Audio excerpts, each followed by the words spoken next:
The guidelines state quite clearly that humanitarian convoys will not use armed escorts, period.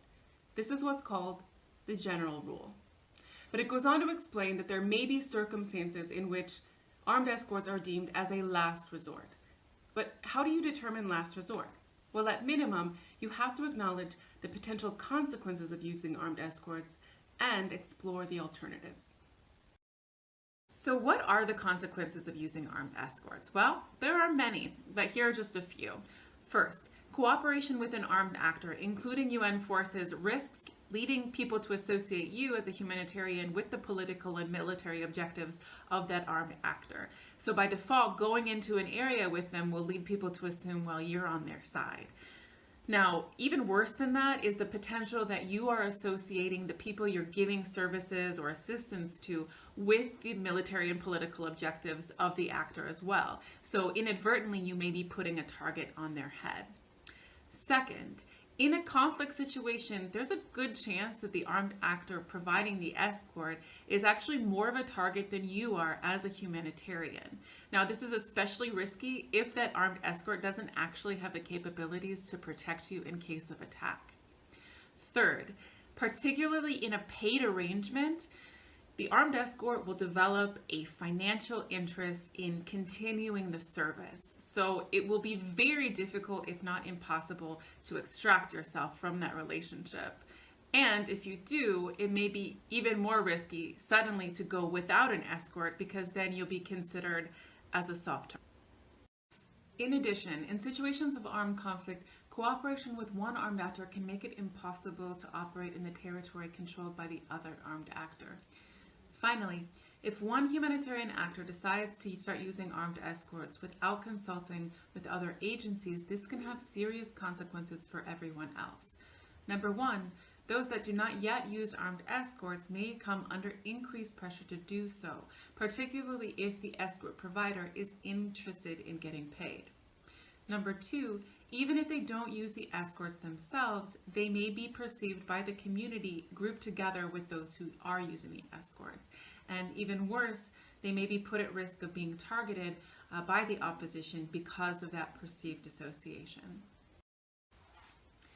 So if you remember, we said that armed escorts have to be our last resort. But what comes before last? What's first, second, third?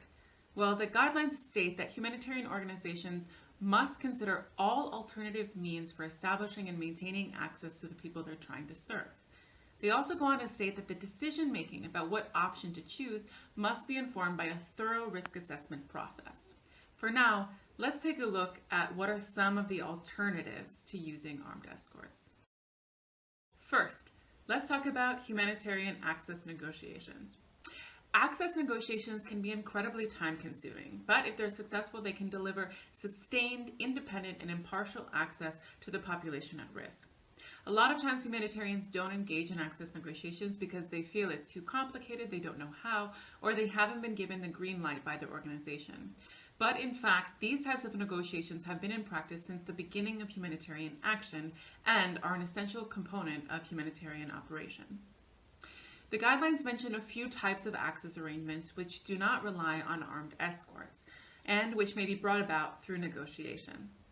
First, we have deconfliction arrangements, which is basically telling the armed actors where you're going to be, when and why, so they don't engage in hostilities while you're there. Second, we have humanitarian pause. This is a temporary suspension that is agreed to by the parties of the conflict for a specific humanitarian purpose. This would typically be within a specific time frame and geographic area where the humanitarian activities are to be implemented. Then they mention humanitarian corridors, which is similar, but more specifically, it's an agreement of all relevant parties to allow the safe passage of goods and/or people between specific points during a fighting. Finally, the document highlights what's known as days of tranquility, which is a mechanism that has primarily been used to enable children to have access to health care during conflict and requires the agreement of all relevant parties to refrain from impeding the mobility and work of medical and other personnel during designated days.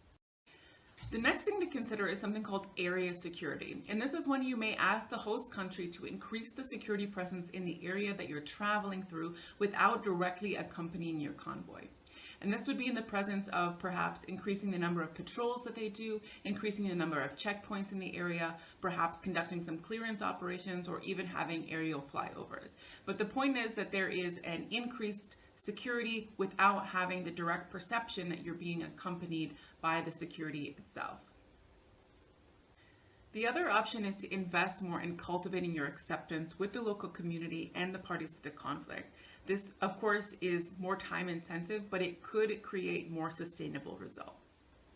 Another option that you may want to consider before you consider armed escorts is to adopt a low-profile approach. Now, this may not be the appropriate approach in your situation, but you should consider it as an option. And this would be to abandon the use of any kind of vehicle that indicates to the community that you're not from there, to instead contract with local taxis or local vehicle hires so that you can blend in more. And that way you won't be necessarily as high profile of a target for potential attackers. You also would consider in this situation using local traders and merchants to transport your humanitarian goods. One other option to consider is remote management or remote programming. It's been quite effective in certain places. You'd have to conduct a context assessment to know if it's appropriate for your particular situation.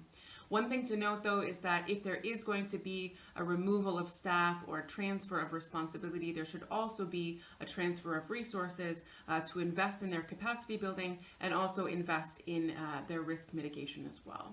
Another thing to consider is innovative program design, and this would include, for example, instead of transporting and distributing commodities and materials to the field, you can invest in cash transfers or the provision of vouchers.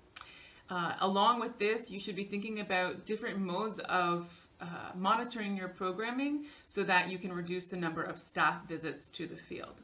Finally, although it's not ideal, don't forget that you still have the option to suspend or cease your operations. And this would be in the case that you feel that proceeding would put your staff or the population at undue risk.